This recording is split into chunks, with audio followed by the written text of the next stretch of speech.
예, 오늘은 역경에 대해서 말씀을 좀 나누려고 합니다. 많은 사람들이 희망이 없다고 그렇게 얘기합니다. 우리나라에서 여러분 아십니까? 매일 40명의 사람들이 스스로 목숨을 끊고 있습니다. 2014년 통계를 보니까 대한민국의 자살률이 OECD 국가 중에서 단연 1위입니다.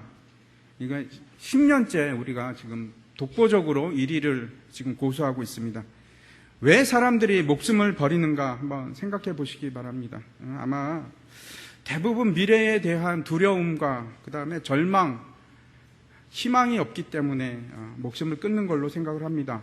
현재 고통과 역경을 벗어날 방법도 없고 자신에게는 미래도 없다고 생각하기 때문에 더 이상 삶을 살 이유가 없다고 그렇게 생각하는 겁니다.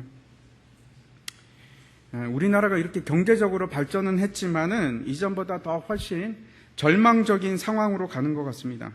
사람들 간에 단절이 심화되고 관계의 단절로 인해서 사람들이 고립이 되고 그 다음에 더 우울해지고 힘들어지는 것 같습니다. 사람에게는 누구나 어려움이 있습니다. 어려움이 닥칩니다. 어떤 때는 도저히 감당하기가 힘들고 쉽지가 않습니다. 사람들을 우리가 세 가지 부류로 나누어 볼 수 있을 것 같습니다. 어려움이 오면 그 파고를 넘지 못하고 절망 가운데 극단적인 선택을 하는 사람들입니다. 스스로 이제 극단적인 선택을 하고 삶을 포기하는 사람들이 있습니다. 또 어떤 사람들은 그 파고 속에서 묻혀버립니다. 그리고 계속 파도 속에서 어려움을 당하지만 뚫고 나올 힘이 없습니다. 그래서 그 속에서 그 상태에서 회의와 고통과 어려움 가운데 두려움 속에서 그 삶을 이어가는 것입니다. 그 삶이 계속 그렇습니다. 두려움 속에서 살아가는 그러한 삶입니다. 하지만 다 높은 파도를 이기지 못하는 것은 아닙니다. 세 번째 부류가 있는데 어떤 사람들은 그 역경을 이깁니다. 그리고 다시 그 파도 위로 쏟아 올라갑니다. 물을 뚫고 헤치고 올라가는 겁니다. 그리고 파도 때문에 오히려 더 높은 곳으로 올라가서 사람들을 바라볼 수 있는 위치까지 그렇게 가는 사람들이 있습니다. 그런 사람들은 역경이 오히려 약이 되는 겁니다. 슬픔과 고통과 시련이 우리에게 닥쳐올 때가 있습니다. 제가 잘 모르지만 아마 이 중에서도 지금 역경 가운데 있다고 느끼시는 분들이 많이 있을 것으로 제가 생각을 합니다. 역경이 우리에게 닥칠 때는 우리는 어떻게 할 것인가, 그리고 어떻게 벗어날 것인가 매우 중요합니다. 그 방법을 알지 못하면 계속해서 그 파도에 휩쓸려서 사는 생활을 할 수밖에 없습니다. 오늘 그 역경에 대해서 우리가 깊이 한번 생각을 하고 어떻게 역경을 이겨나갈 것인가 알았으면 좋겠습니다. 오늘 본문은 날 때부터 맹인된 사람입니다. 그 사람을 예수님께서 고치신 그런 얘기입니다. 이 사람은 거지였고 맹인이었습니다. 아무 일도 할 수 없어서 그냥 구걸하면서 길거리를 배회하면서 방황하면서 살아가는 그런 사람입니다. 그 사람을 보자 이제 제자들이 예수님께 이렇게 묻습니다. 선생님, 이 사람이 맹인이 된 이유가 도대체 누구 죄 때문입니까? 다시 말씀드려서 누구 탓 때문에 이렇게 이 사람이 이렇게 맹인이 되었을까요? 이 거지가 되었을까요? 하는 겁니다. 그때 예수님께서 뭐라고 얘기하시냐면 아니 누구의 죄도 아니고 하나님의 하시는 일을 드러내기 위해서 이렇게 되었다라고 합니다. 그러면서 덧붙여서 하시는 말씀이 때가 낮을 때 보내신 하나님의 일을 우리가 해야만 한다 하고 나서 침을 뱉습니다. 이게 흙에다가 침을 뱉어가지고 더럽다고 생각하지 마시기 바랍니다. 이 침을 뱉어서 진흙을 이겨서 그 소경의 눈에다가 붙입니다. 그리고 하시는 말씀이 저 실로암 못으로 가서 씻으라. 결국 어떻게 되냐면 맹인이 가서 씻고 눈이 밝아집니다. 세상을 보게 되고 그 다음에 그 새로운 삶이 시작되는 것이 그 이후에 계속 이어져서 나옵니다. 그 맹인이 나이가 어떻게 됐는지 잘 모르겠습니다. 아마 날 때부터였으니까 평생을 앞도 보지 못하고 구걸하면서 살았습니다. 앞을 볼 수 없다는 것은 여러분 희망이 없다는 뜻입니다. 그렇죠? 태어날 때부터 고통 중에서 태어나고 슬픔 속에서 살아왔던 사람입니다. 잠깐 여기서 우리가 이스라엘 백성의 그 광야 생활에 대해서 한번 생각해 보겠습니다. 이스라엘 백성이 이제 애굽을 떠나서 출애굽을 합니다. 그래서 광야에서 1년을 머뭅니다. 1년을 머물면서 준비하는 것이 있는데 하나님의 말씀을 받고 그 다음에 장막, 성막을 어떻게 만드는지를 받고 성막을 만듭니다. 그리고 군대를 조직합니다. 다 준비가 되었을 때 그때가 이제 바란 광야였는데 바란 광야에서 12명의 정탐꾼을 가나안으로 보내게 됩니다. 그리고 이제 그 정탐꾼이 돌아오죠. 돌아와서 그 결과가 나뉩니다. 10명의 사람들은 이렇게 얘기합니다. 우리는 도저히 그들을, 그 가나안 사람들을 이길 수가 없습니다. 우리는 포기해야 됩니다. 라고 얘기를 하고 있고, 두 사람이 있었는데 여호수아와 갈렙은 다른 말을 합니다. 뭐라고 하냐면 하나님을 거역하지 말자. 우리가 두려워하지 말자. 우리가 싸우면 승리하리라. 이렇게 얘기합니다. 누구 말을 듣죠? 결국 10사람 말을 듣습니다. 그래서 가나안 땅으로 들어가서 싸우는 것을 포기하고 그 결과로 이스라엘 백성이 그 광야에서 40년을 지내게 됩니다. 방황하게 됩니다. 여기서 우리가 중요한 것을 한 가지 배울 수 있는데 그 이스라엘의 백성의 역경의 시작은 뭘로부터 시작되었냐면 하나님의 말씀을 거역한 것과 눈에 보이는 그 현상에 대한 두려움 때문에 그런 일이 일어났습니다. 다시 말씀드려서 하나님을 믿지 못했기 때문에 그 광야길로 접어들 수밖에 없었습니다. 그러나 우리가 잘 보아야 할 것은 그 광야 생활에 다시 말씀드려서 역경에는 특별한 다른 이유들이 있었습니다. 그 이유들을 우리가 한번 보도록 하겠습니다. 신명기 8장 1절부터 5절까지인데 제가 읽도록 하겠습니다. 내가 오늘 명하는 모든 명령을 너희는 지켜 행하라. 그리하면 너희가 살고 번성하고 여호와께서 너희의 조상들에게 맹세하신 땅에 들어가서 그것을 차지하리라. 내 하나님 여호와께서 이 40년 동안에 내게 광야길을 걷게 하신 것을 기억하라. 이는 너를 낮추시며 너를 시험하사 내 마음이 어떠한지 그 명령을 지키는지 지키지 않는지 알려 하심이라. 너를 낮추시며 너를 줄이게 하시며 또 너도 알지 못하며 내 조상들도 알지 못하던 만나를 내게 먹이신 것은 사람이 떡으로만 사는 것이 아니요 여호와의 입으로 나오는 모든 말씀으로 사는 줄을 내가 알게 하려 하심이니라. 이 40년 동안에 내 의복이 헤어지지 아니하였고 내 발이 부르트지 아니하였느니라. 너는 사람이 그 아들을 징계함 같이 내 하나님 여호와께서 너를 징계하시는 줄 마음에 생각하고 내 하나님 여호와의 명령을 지켜 그의 길을 따라가며 그를 경외할지니라. 이렇게 얘기하고 있습니다.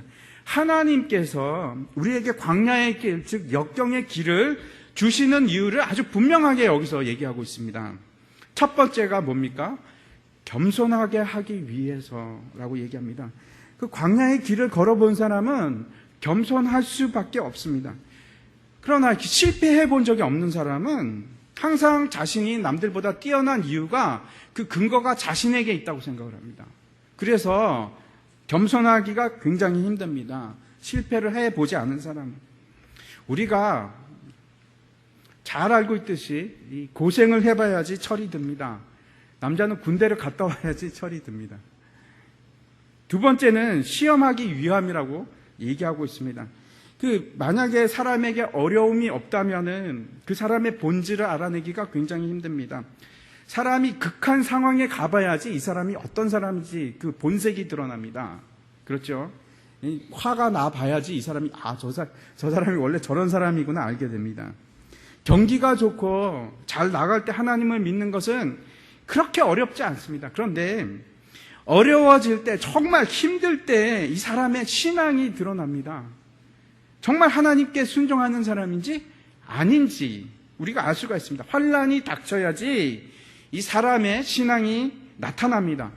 어려울 때도 하나님을 순종하는가, 하나님의 말씀을 의지하는가, 하나님을 섬기는 사람이면 진짜입니다. 어려울 때. 세 번째 이유를 얘기하고 있는데 하늘에서 내려오는 만나를 체험하기 위함이라고 얘기하고 있습니다. 이스라엘 백성이 광야에 있을 때 그 아무것도 먹을 것이 없습니다. 광야에는. 그래서 하늘에서 내리는 기적의 만나로 먹고 살게 하십니다. 완전히 먹고 사는 문제는 사람에 달려있는 것이 아니고 하나님께 달려있다는 것을 체험시켜주는 것이 광야의 생활입니다. 만약에 우리가 먹을 것이 있다면 기적이 필요가 없죠. 근데 하나님께서 광야에 있게 하시고 하나님의 기적이 매일매일 우리에게 공급하는 것이 무엇인지 알게 하시는 것이 광야의 길입니다. 그래서 사람이 먹고 사는 문제가 돈에 달려있지 않는 것을 체험으로 알게 하시는 것이 광야의 생활입니다. 실제 몸으로 경험하게 하는 것입니다. 여기에 이유가 있었습니다. 네 번째 이유가 있는데 그것은 부모가 자녀를 사랑해서 가르치는 것처럼 징계하는 것처럼 하나님께서 우리를 사랑하시기 때문에 징계하기 위해서 광야로 보냈다고 얘기하십니다. 어린아이가 잘 자라기 위해서는 반드시 부모님의 훈육이 필요합니다. 잘못했을 때는 회초리로 좀 맞아야 합니다. 잠언에 이렇게 기록이 되어 있습니다. 13장 24절인데 매를 아끼는 자는 그의 자식을 미워함이라 자식을 사랑하는 자는 근실히 징계하느니라. 그 아이가 잘못했을 때 매를 들지 않는 것은 그 아이가 미워하기 때문에 그 아이를 미워하기 때문에 그렇다는 겁니다. 자라는 자녀를 우리가 사랑으로 길러야 합니다. 그리고 이제 자랄 때는 칭찬해야 합니다. 그런데 반드시 아이가 잘못되었을 때는 꾸지람을 주고 회초리를 들어야 됩니다. 그 아이들이 잘못했을 때 잘못을 지적당하고 따끔하게 맞지 않으면 여러분 오히려 아이들에게 불안감을 조성합니다. 이것이 사실이 그렇습니다. 모든 사람들은 그 죄의식이 있고 죄가 무엇인지 알고 있습니다. 근데 이제 아이가 죄를 지었는데 악한 행동을 했는데 아무도 그것을 얘기하지 않고 그냥 놔두면 어떻게 하냐면 그 속에서 부딪힙니다. 그래서 혼란이 일어납니다. 불안해집니다. 내가 잘못했는데 왜 아무 반응이 없지? 이 불안감 속에서 아이가 안정을 찾지 못하게 됩니다. 그래서 사랑하는 자는 아이를 그것을 징계함으로 가르쳐줘야 됩니다. 죄는 나쁜 것이다. 그것이 오히려 아이들에게 안정감을 줍니다. 정서적으로 안정감을 줍니다. 광야 생활은 일반적인 생활하고는 완전히 틀립니다. 어떤 사람들은 광야 생활을 하게 되면 절망할 수밖에 없습니다. 왜냐하면 아무것도 없으니까. 광야에는 아무것도 없습니다. 결핍입니다. 모든 것이 결핍합니다. 그래서 스스로의 힘으로 살아갈 수 있는 방법이 전혀 없는 것이 광야입니다. 내가 스스로 살아갈 수 있다면 거기는 광야가 아닙니다. 그래서 광야에서는 완전히 믿음으로 살아야만 합니다. 그런데 문제가 있습니다. 문제는 때때로 하늘에서 공급이 와야 되는데 그 공급마저도 완전히 차단이 되어버립니다. 선지자 엘리야가 그 이세벨에게 쫓겨서 광야로 들어갑니다. 광야에 들어가서 완전히 기진맥진하는데 먹을 것도 없이 완전히 탈진해서 로뎀나무 밑에 가는데 거기서 죽기를 원합니다. 죽기를 원할 때 그때 하나님께서 이제 까마귀를 보내시죠. 그렇게 완전히 공급을 끊는 때가 있습니다. 왜 그런지 아십니까? 하나님께서 왜 완전히 공급을 끊으실까요? 아직도 우리 속에 내 스스로 살 수 있다는 그런 힘이 있다고 생각하기 때문에 그렇습니다. 그래서 그 힘이 완전히 빠질 때까지 도저히 타인에 의하지 않고는 일어설 수 없을 때까지 미련을 버릴 때까지 내가 할 수 있다. 내가 다시 일어날 거야 하는 미련을 완전히 차단할 때까지 하나님께서 공급을 끊으십니다. 미련을 끊기 위해서 완전히 내 힘이 빠질 때까지 기다리시기 위해서. 하지만 너무 신기한 것은 광야 내내 그 40년 동안 옷도 헤어지지 않고 신발도 헤어지지 않는 겁니다. 정말 신기하지 않습니까? 그리고 끊임없이 하늘로부터 양식이 공급이 됩니다. 만나가 내려오는 겁니다. 근데 그것도 참 신기한 것은 저축이 불가능한 겁니다. 만나는 하루만 지나면 다 썩어버립니다. 그래서 저축할 수가 없습니다. 하루하루 하나님께서 주시는 것을 공급받는 것을 가르치는 겁니다. 그것이 광야의 길입니다. 다시 오늘 본문으로 돌아가서 한번 생각해 보겠습니다. 오늘 본문을 통해서 이 사람이, 이 맹인이 어떻게 그 역경을 벗어날 수 있었는가 알아보고자 합니다. 이 사람은 날 때부터 맹인이었습니다. 이 사람은 자신이 왜 그런 고통을 당하는지 모릅니다. 그냥 태어나니까 맹인이었고 태어나니까 거지였습니다. 가난했습니다. 우리 중에도 이런 비슷한 처지에 있는 사람들이 있습니다. 내가 왜 고통을 당해야 되는지, 내가 왜 내가 그 무거운 집을 내가 져야 하는지 도대체 이유를 모르는 겁니다. 왜 이런 일이 나에게만 닥치는지. 그냥 어느 날 보니까 내가 그런 상황에 놓여져 있는 겁니다. 우리가 태어날 때 스스로 마음대로 내 환경을 골라서 태어난 사람은 아무도 없습니까? 태어나 보니까 그냥 가정이 찢어지게 가난한 겁니다. 태어나서 보니까 어떤 사람은 부모를 잘 만나서 부자고, 태어나 보니까 어떤 사람은 부모가 가난합니다. 세상이 너무 불공평하게 보이는 겁니다. 누구는 태어날 때부터 잘생겨서 그 잘생긴 덕을 보고, 어떤 사람은 태어날 때부터 저처럼 키가 작습니다. 뭐 통계를 보니까 키 큰 사람은 월급도 많다고 하는데 누가 뭐 태어날 때 키 작은 걸로 태어났고 10억 됐습니까? 그렇죠? 아무튼 그 이유가 없습니다.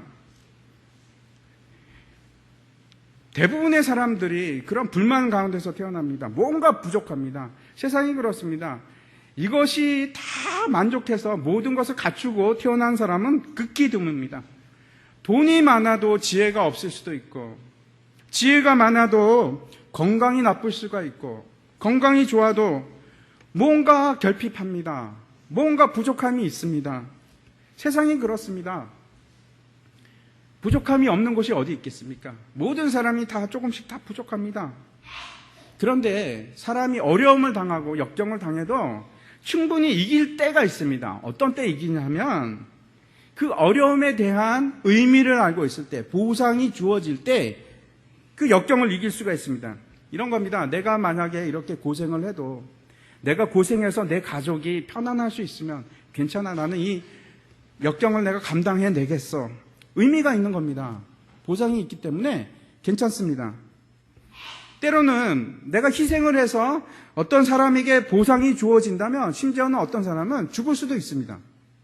그 역경을 이겨낼 수 있는 힘이, 의미를 알 때 우리가 이겨낼 수가 있습니다. 그리고 또 한 가지가 있습니다. 희망이 있으면 달라집니다. 미래가 있으면, 그리고 그 미래가 희망적이면 역경을 이길 수가 있습니다. 남자들이 군대 가도 버티는 이유가 제대 날짜가 있기 때문에 버팁니다. 끝이 있으면 버틸 수 있죠. 그런데 이 맹인에게는 도대체 자신이 왜 이런 고통 속에 태어난지도 알지도 못하고 보상도 없습니다. 내가 이렇게 계속 산다고 해서 뭐 보상이 주어지는 것도 아니고 희망이 없습니다. 날 때부터 맹인입니다. 고쳐지리라는 아무런 소망을 가질 수가 없는 상태입니다. 여러분, 인생에 있어서 의미도 없고 희망도 없고 그런 모든 사람들이, 여기에도 그런 분이 계시다면, 의미도 없고 희망도 없으면 우리는 맹인입니다.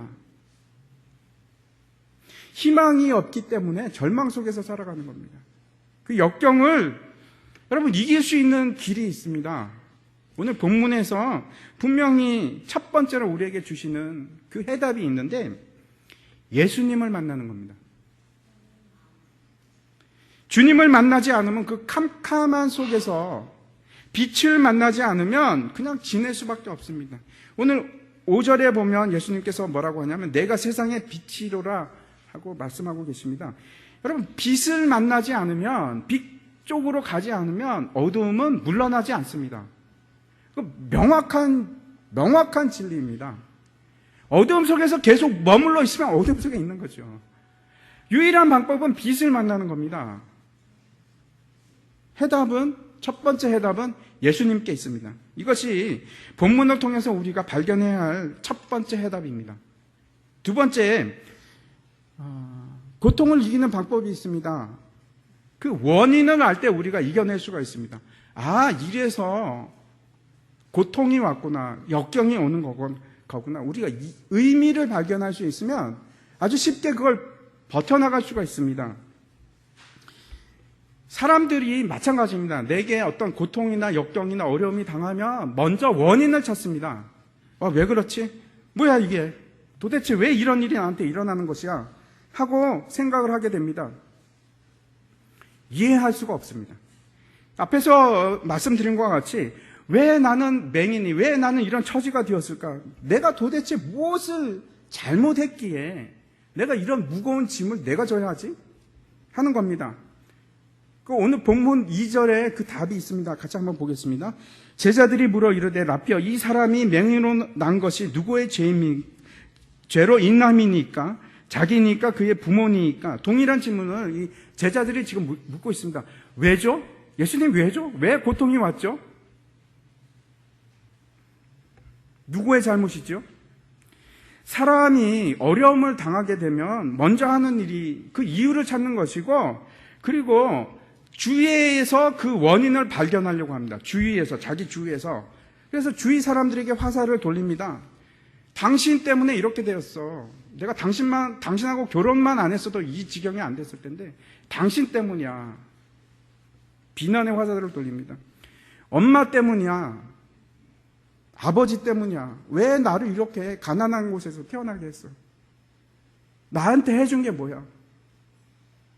나에게 내가 좀 더 공부할 수 있도록 했으면, 내게 좀 더 좋은 환경을 줬으면 내가 이 꼴로 지금 이렇게 있지는 않을 거야. 모든 화살을 주위 사람에게 돌립니다. 심지어는 이웃 사람에게. 저 이웃집 때문이야. 환경 때문이야. 그래도 그건 나은 편입니다. 더 심한 것은 그 화살을 자기한테 돌릴 때입니다. 이 자신한테 그 화살이 돌려오면 자신은 이제 학대하기 시작하는 겁니다. 그래, 그 모든 것이 내 때문이야. 나 때문에 다 이렇게 됐어. 나는 죽어야 돼. 죽을 놈이야. 나는 내가 이렇게 하고 살면 뭐 하겠어.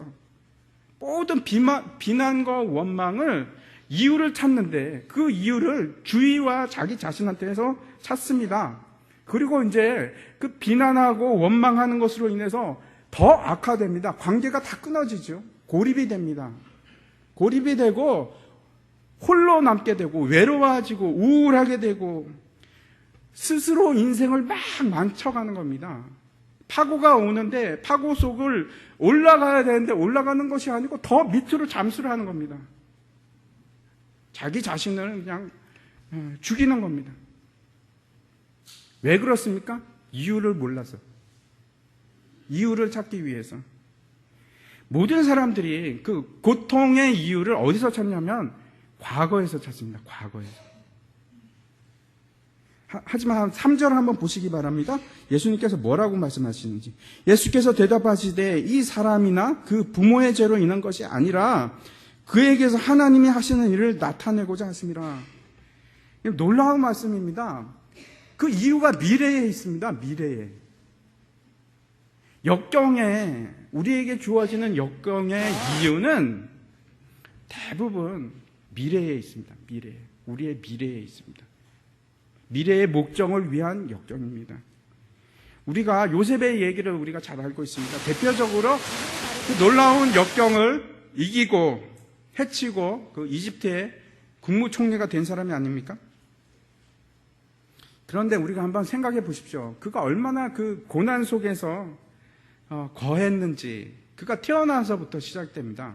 그가 태어나서 얼마 후에 자기 남동생 베냐민이 태어날 때 엄마 라헬이 죽습니다. 아마 저기 무선 마이크 때문에 그런 것 같은데, 무선 마이크 내려주시기 바랍니다. 엄마 라헬이 죽으니까 엄마가 없는 상태에서 자라난 겁니다. 그거 자체가 고통입니다. 그렇지 않습니까? 그런데 거기서 끝나는 것이 아니고 형들이 자기를 미워합니다. 미워하는 정도를 넘어서서 죽이려고 작당을 합니다.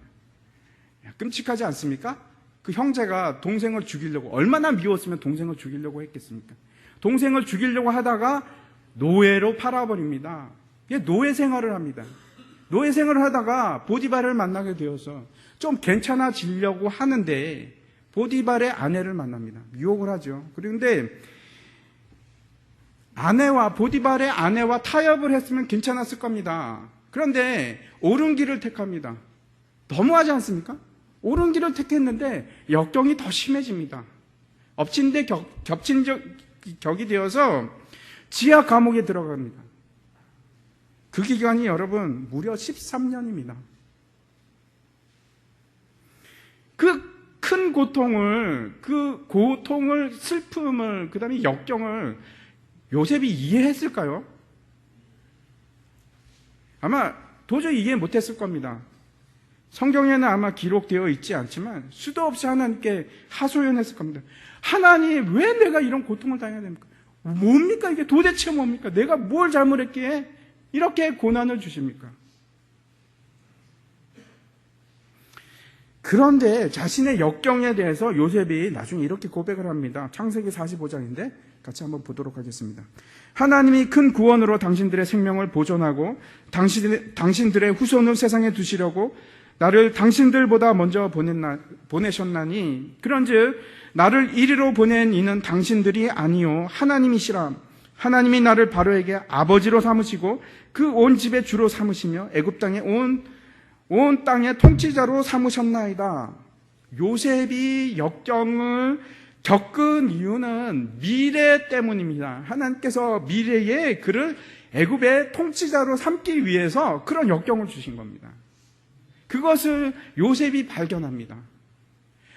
내가 이렇게 역경을 받은 이유는 내가 결국 애굽의 통치자로 삼으시려는 하나님의 큰 뜻이 있었구나.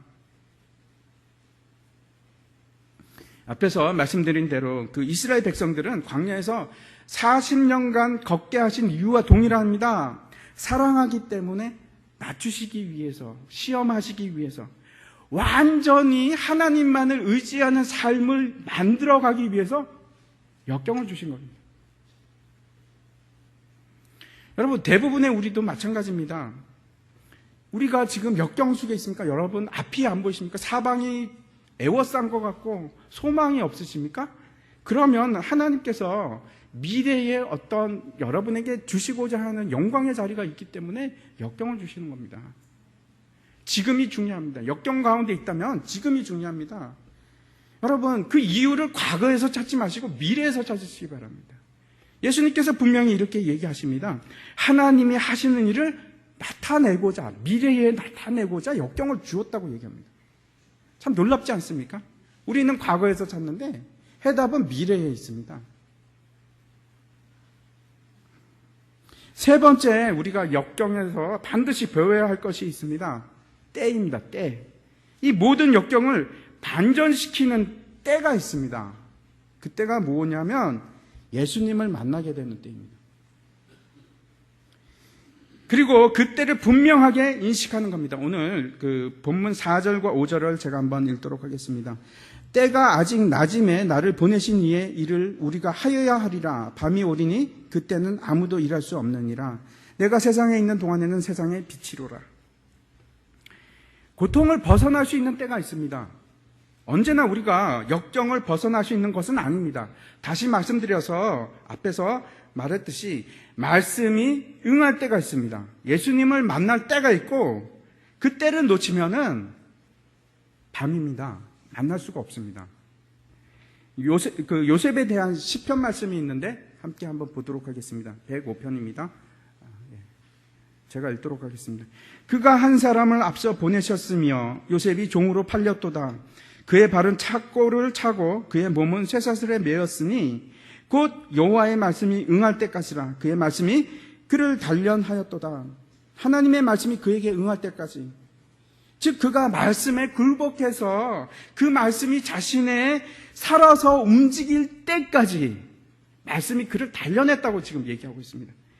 우리가 잘 알고 있습니다. 하나님의 말씀이 육신이 되어서 이 땅에 오셨는데 하나님의 말씀 그 자체가 예수 그리스도입니다.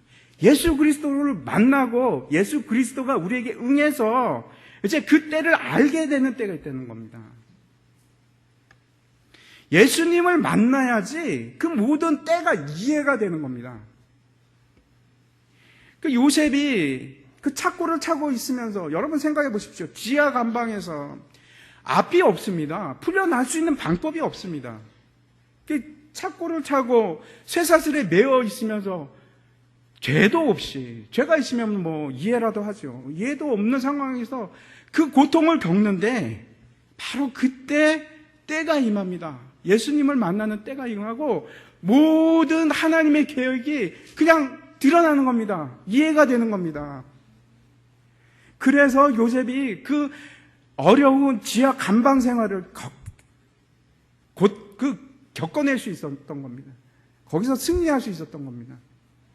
그 하나님의 때가 있습니다. 예수님을 만날 때가 있는데 여러분 밤이 되면 만날 수가 없습니다. 한정된 시간 내에서 만날 수가 있습니다. 이 때가 있다는 것은 하나님의 시간표가 있다는 것입니다. 하나님의 때를 우리가 이제 카이로스라고 얘기하는데 그냥 흘러가는 시간이 아니고 하나님께서 특별한 의미를 주시는 때가 있다는 것입니다. 여러분, 하나님의 시간표가 있다는 것은, 하나님의 타이밍이 있다는 것은 하나님의 방법이 있다는 겁니다. 요셉이 감옥에 있을 때 하나님께서 술 맡은 관원을 보내시고 그 감옥으로 죄인이 되어서 들어오게 하시죠. 그 다음에 그를 통해서 결국은 요셉을 국무총리의 자리까지 올리십니다. 그러기까지 무려 13년을 고통과 인내 가운데 보냅니다. 그렇다고 해서 요셉이 그 무고하기 때문에 사람 탄원을 하거나 그 술 맡은 관원이 그것을 알고 나서 바로 구한 것이 아니고 2년을 까먹고 지내지 않습니까? 2년을 모른 채 합니다. 요셉이 그 은혜를 잊고 있을 때도 아무런 원망을 하지 않습니다. 하나님의 방법과 때를 이해했기 때문에 그렇습니다. 이게 얼마나 힘이 되는지 모릅니다. 역경 속에 있을 때 하나님의 때를 이해하기 시작하면서 이제 버틸 수가 있습니다. 아, 지금은 이러한 때구나. 깨닫게 되는 겁니다. 여호와의 말씀이 응할 때 예수님을 만나야 할 때가 있습니다. 여러분, 그 때를 놓치지 마시기 바랍니다. 네 번째, 역경을 통과하는 방법입니다. 예수님께서 6절과 7절에 특이한 방법을 행하시는데 한번 보도록 하겠습니다. 6절과 7절입니다. 제가 읽겠습니다. 이 말씀을 하시고 땅에 침을 뱉어 진흙을 이겨 그의 눈에 바르시고 이르시되 실로암 못에 가서 씻으라 하시니 실로암은 번역하면 보냄을 받았다는 뜻이라. 이에 가서 씻고 밝은 눈으로 왔더라. 침으로 진흙을 이깁니다. 더럽다고 생각하지 마시고 예수님께서 하신 거니까. 이게 어떤 주술적인 비법이 아닙니다. 그게 무슨 상관이 있겠습니까? 예수님께서는 말씀으로도 충분히 고치실 수 있으십니다. 그런데 어떻게 하냐면 침을 뱉어서 진흙을 개서 그 소경의 눈에다가 바릅니다. 참 어떻게 생각하면 좀 우스꽝스럽게 느껴집니다. 그리고 중요한 것은 맹인한테 명령을 합니다. 뭐라고 하냐면 실로암 못에 가서 씻으라. 도대체 이 날 때부터 장애를 가지고 있는 소경이 어떻게 생각? 야, 내가 그런다고 낫겠나? 이렇게 생각을 했을 수도 있습니다. 지금 예수님께서는 절대적인 순종을 요구하십니다. 절대적인 순종입니다. 자신의 경험이나 내 지식을 통해서 무엇을 하고자 하는 것을 완전히 꺾으십니다. 완전히 하나님의 방법대로 하기를 원하시는 겁니다. 그것이 역경을 이길 수 있는 놀라운 방법입니다. 내 생각을 다 버리고 하나님의 뜻을 따르는 순종입니다. 실로암 물이라는 것을 한번 보여주시기 바랍니다. 저기가 실로암 못입니다. 그런데 기혼이라는 샘물로부터 시작해갖고 예루살렘 성 안으로 들어오는데 그것이 이제 흘러서 남쪽 계곡으로 내려갑니다. 그 마지막 부분에 있는 것이 실로암 못입니다. 제가 잘 모르겠습니다. 찾아봤지만 잘 찾지를 못했는데 예수님께서 이 맹인을 어디서 만났는지 잘 모르겠습니다. 하지만 이렇게 생각이 됩니다. 맹인입니다. 앞을 보지 못하는 사람인데 저 실로암 못까지 가야 됩니다. 쉬운 길이 아닙니다. 먼 길입니다. 그리고 저 실로암 못은 지금 사진에서 보는 거와 마찬가지로 낮아지는 곳입니다. 낮은 곳입니다. 여기에 하나님께서 원하시는 것이 있습니다. 겸손한 삶입니다. 하나님 앞에서 순종을 하는데 겸손해져야 합니다. 제가 이 역경을 설교하기 위해서 이제 몇 권의 책을 봤는데 그 역경에 대해서 동일하게 얘기하는 것이 있습니다. 겸손함입니다. 교만해서는 이 역경을 이길 수가 없습니다. 내 자신을 완전히 포기하지 않으면 안 됩니다. 하나님 앞에서 순종을 하시는데 철저하게 낮아지셔야만 이 역경을 통과할 수가 있습니다. 남을 용서하고 남을 비방하는 것이 아니고 비방한다는 것은 여러분 내가 아직도 살아있기 때문에 남을 비방할 수가 있습니다. 근데 철저하게 낮아지면 더 이상 비방할 수도 없습니다. 하나님께서 원하시는 것이 그것입니다. 철저한 순종을 원하는데 저 먼 곳까지 가서 낮아지는 곳으로 가라는 겁니다. 실로암 못으로 가라는 겁니다. 그리고 원하시는 것이 씻으라고 얘기하십니다. 진흙을 바르셨는데 그 진흙을 씻으라고 합니다. 이것이 또 중요한 것입니다. 여러분, 하나님을 만나고 하나님의 뜻대로 가려고 하고자 하면 먼저 죄를 씻으셔야 합니다. 죄를 씻지 않고는 방법이 없습니다. 달라져야 합니다. 내가 죄 가운데 거하면서 계속해서 죄 가운데 있으면서 역경을 이겨낼 수 있다고 여러분 생각하지 마시기 바랍니다. 달라지셔야 돼요. 완전히 달라지셔야 됩니다. 회개한다는 것은 돌이키는 겁니다. 씻으라고 하십니다. 실로암 못가에 가서 씻으라고 하십니다. 여러분의 죄를 씻으시기 바랍니다. 거기서부터 다시 시작하는 겁니다. 지금 낮아지고 씻고 하나님의 순종하는 것으로부터 역경을 이길 수 있는 힘이 거기서 나옵니다. 이제부터는 하나님께서 역사하기 시작하는 겁니다. 그럴 때 여러분 진흙을 바른다고 해서 이 소경의 눈이 밝아졌습니까? 그렇지 않습니다.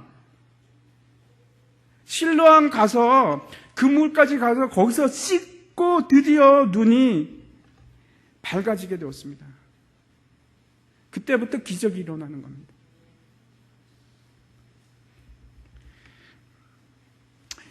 여러분도 잘 알고 계시겠지만 이지선 양이라고 있습니다. 그 간증을 잠깐 보려고 하는데 차 사고가 나서 전신 화상을 입고 이제 죽음의 고비를 넘긴 그러한 자매입니다. 꽤 오래됐죠.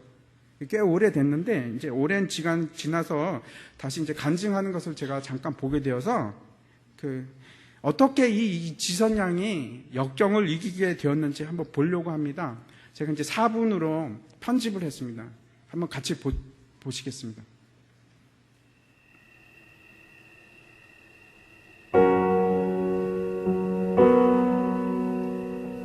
학교에서 집으로 돌아오던 길이었고요. 저희 오빠를 만나서 집으로 가고 있는데요.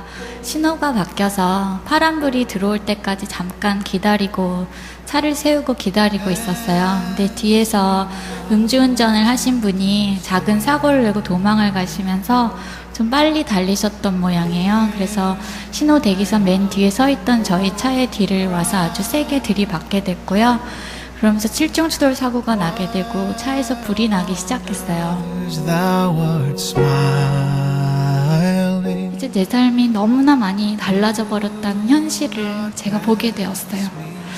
현실을 보고 나니까요, 마음에 절망이라는 것이 찾아오는데요.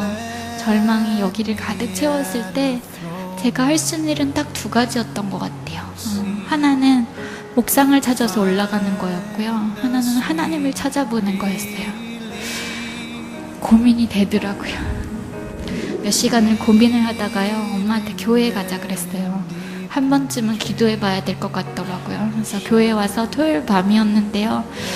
아무도 없는데 불도 못 켜고요. 맨 앞자리에 엎드려서 기도 아닌 기도를 하는 거예요.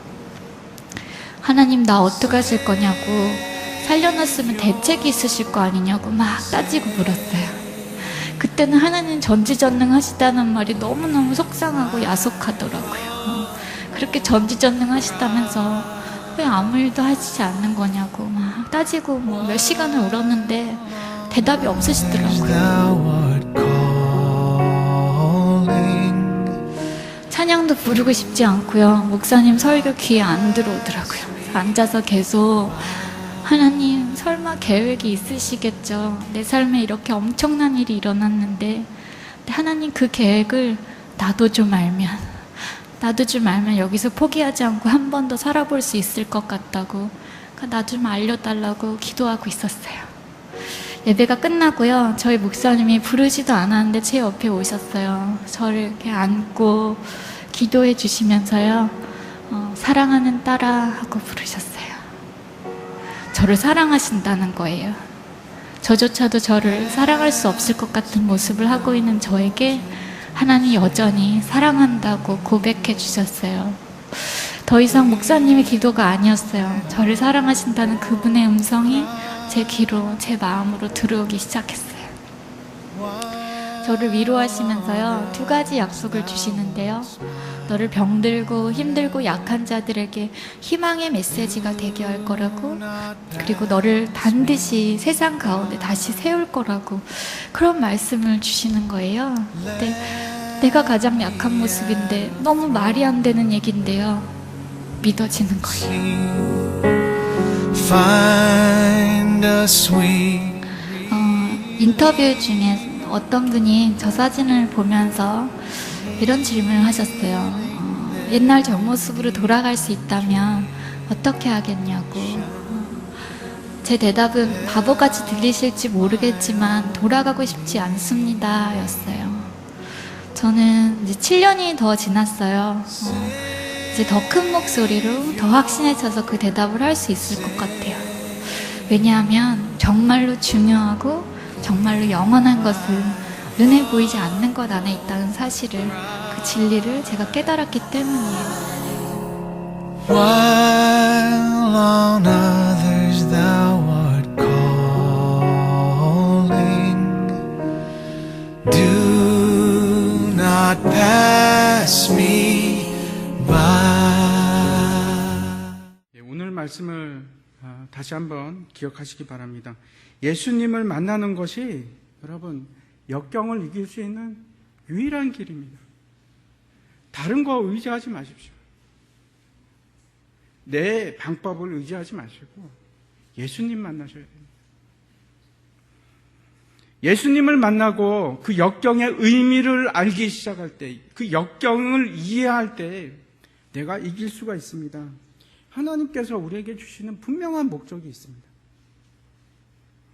반드시 때가 있습니다. 여러분, 예수님을 만날 때가 있고 하나님의 말씀이 응할 때가 있고 하나님의 방법이 틀림없이 있습니다. 기다리시기 바랍니다. 인내하시기 바랍니다. 하나님께서 그거 알게 하실 것입니다. 마지막으로 기억할 것은 순종하는 것입니다. 전적으로 순종하는 것입니다. 이제는 하나님께서 저 먼 곳까지 가라고 하면 얼토당토 하는 일을 시킨다고 할지라도 내가 완전히 나를 버리고 순종하는 겁니다. 겸손해지고 이제 죄에서 돌이키는 겁니다. 제가 너무 뻔한 말을 하지요. 하지만 이것이 진리입니다, 여러분. 진리는 아주 가까운 곳에 있습니다.